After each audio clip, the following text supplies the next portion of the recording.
റേഞ്ചിനകത്ത് കൊടുത്തിട്ടുണ്ട്. പുള്ളി ഒരു രക്ഷയില്ലാതെ എടുത്തിട്ടുണ്ട് കേട്ടോ. സൂപ്പറായിട്ട് പുള്ളിയുടെ എഫേർട്ട് 100% അല്ല, അതിൽ കൂടുതൽ പുള്ളി കൊടുത്തിട്ടുണ്ടെന്ന് തന്നെയാണ് പറയാനുള്ളത്. മാളവിക, പാർവതി തിരുവോത്ത് ഒക്കെ സൂപ്പറായിട്ടുണ്ട്. പിന്നെ മറ്റേ ഒരു പുള്ളിയുടെ പേര് വിട്ടുപോയി, പേര് എനിക്കറിയത്തില്ല. പക്ഷെ സൂപ്പർ. നിങ്ങൾക്ക് കൊടുത്ത കാശ് നിങ്ങൾക്ക് മുതലാക്കാം. മലയാളികൾ ആരും നെഗറ്റീവ് പറയരുത് ദയവ് ചെയ്ത്. കാരണം അത്ര നല്ല മൂവിയാണ്. തുടക്കം മുതൽ അവസാനം വരെ ലാഗ് എന്ന് പറഞ്ഞ സംഭവം ഈ സിനിമയ്ക്കകത്തില്ല. നമുക്ക് ബൂക്ക് ബംസ് തരുന്ന ഒരൊറ്റ സിനിമ. സൂപ്പർ. വേറെന്താ പറയാ, നന്നായിട്ടുണ്ട്. ആക്ടിങ് പക്ക, ക്യാരക്ടർ മെയിൻറ്റെയിൻ ചെയ്തു ലാസ്റ്റ് വരെ. ക്യാരക്ടർ വേറൊന്നും പറയാനില്ല. നന്നായിട്ട് നല്ല മേക്കിംഗ്, നല്ല ஷியானோட டெடிகேஷன் பயங்கரமாയിരുന്നു ப்ரோ. அப்புறம் விஎஃப்எக்ஸ் எல்லாம் நல்லா இருந்துச்சு.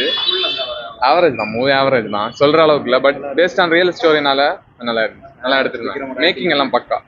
சவுண்ட் குவாலிட்டி எல்லாம் நல்லா இருந்துச்சு. லேக் செகண்ட் ஹாஃப்ல ஸ்டார்டிங்ல இருந்து கொஞ்சம் லேக் ஆயிருந்துச்சு. பட் ஓகே தான், ஆவரேஜ் மூவி. அது சமம் ப்ரோ, பக்கா நல்லா இருந்து. விக்ரமோட ஆக்டிங் ரொம்ப டெடிகேஷன் ஆயிடுச்சு. കൊള്ളായിരുന്നു. എടുത്തു പറയാനില്ല, പ്രതീക്ഷിച്ച പോലെ തന്നെ അടിപൊളിയായിരുന്നു പടം.